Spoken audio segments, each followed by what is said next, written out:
Ticket rates. ఇప్పుడు normal గా అయితే మనకి 150 135 రూపీస్ అనేది ఒక డీసెంట్ ప్రైస్. కాకపోతే ఇప్పుడు ఏదైతే జియో ఉందో దాన్ని మనం ఒక్కోసారి మిస్యూజ్ కూడా చేస్తున్నాం. కంపల్షన్ లాగా అన్ని సినిమాలకి 295 రూపీస్ అనేది ఒక కంపల్సరీ, అంటే అది ఒక kind of not pushing it kind of, but ఉన్నది కదా అని యూటిలైజ్ చేసుకుంటున్నారు. అది జియో ఉంది, why shouldn't we use it అన్నట్లుగా. సో పెద్ద సినిమాలు ఒక మిడ్ రేంజ్ సినిమాల వరకు ఓకే. ఇప్పుడు గాయపడే సింహం అనేది ఒక చిన్న సినిమా కేటగిరీలోకి వస్తాయి. దో జేడి చక్రవర్తి, శ్రీ విష్ణు లాంటి వాళ్ళు ఉన్నప్పటికీ కూడా సినిమాలో ఖచ్చితంగా సినిమా క్యాటర్ చేసే విధానంలో మనం చూసే ఒక గ్రేడింగ్ లెవెలింగ్ దాంట్లో చిన్న సినిమా కింద వస్తుంది. సో ఇలాంటి సినిమాలు కూడా ఈ ఇప్పుడు 295 రూపీస్ పర్ టికెట్ అనేది ఎంతవరకు ఫీజిబుల్ ఉంటుంది ఆడియన్స్ కి? వాళ్ళ ఇంట్రెస్ట్ అనేది ఇప్పుడు దురందర్కి ఒక 300 రూపీస్ సినిమా టికెట్ పెట్టి చూసిన ఆడియన్స్ సేమ్ అదే 300 రూపీస్ పెట్టి మళ్ళీ గాయపడ్డ సింహానికి ఎందుకు వస్తారు?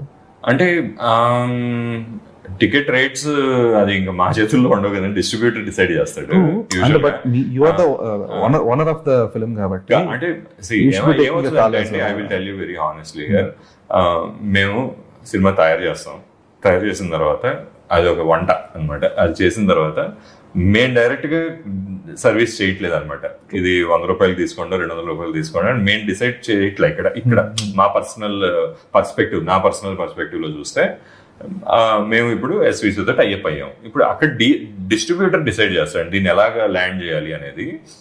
అది అంటే like you know we are very flexible అండి, టు బి వెరీ హానెస్ట్. ఈ సినిమా విషయానికి వస్తే దీని ఎంతకు వర్కౌట్ అవుద్ది, ఎలా వర్కౌట్ అవుద్ది, రేపొద్దున ఏమన్నా తగ్గించాలా అన్నా కూడా రాజు గారు కూడా చాలా లైక్ యూనో ఫ్లెక్సిబుల్ గా ఉంటారు. అంటే ఇట్స్ వాళ్ళ డెసిషన్, అది డెసిషన్ వాళ్ళదే. కాకపోతే ఏంటంటే ఇప్పుడు గాయపడ్డ సింహం అనే సినిమా థియేటర్స్ లో ఉంది, ఒక 100 రూపాయలు లేదంటే 120 రూపాయలు 130 రూపాయలు టికెట్ అనేది ఒక జనాలకు వెళ్ళింది అనుకోండి. సరే సమ్మర్ కదా, ఫస్ట్ ఆఫ్ ఆల్ సినిమా ఎలా ఉంది, రివ్యూస్ ఎలా ఉన్నాయి అన్నింటిని పక్కన పెట్టేస్తే టికెట్ రేట్ మనకు అందుబాటులో ఉంది కదా అని చెప్పేసి థియేటర్లకు జనాలు వచ్చే అవకాశాలు ఎక్కువ. మీరు నాకు మంచి ఐడియా ఇచ్చారండి, నేను డెఫినెట్ గా రాజు గారితో డిస్కస్ చేస్తాను. It's not about discussing about this specific film, but for any small film ticket rate అనేది పెద్ద మైనస్ అయిపోతుందండి.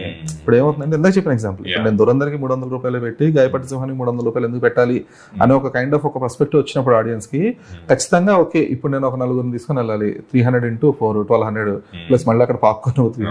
ఇది ఒక ఐడియా వచ్చేసి అక్కడ ఆగిపోతున్నారు. ఇప్పుడు ఫుట్ ఫాల్స్ పెట్టుకోవడానికి మెయిన్ రీజన్ కూడా one of the reason ticket pricing కదా.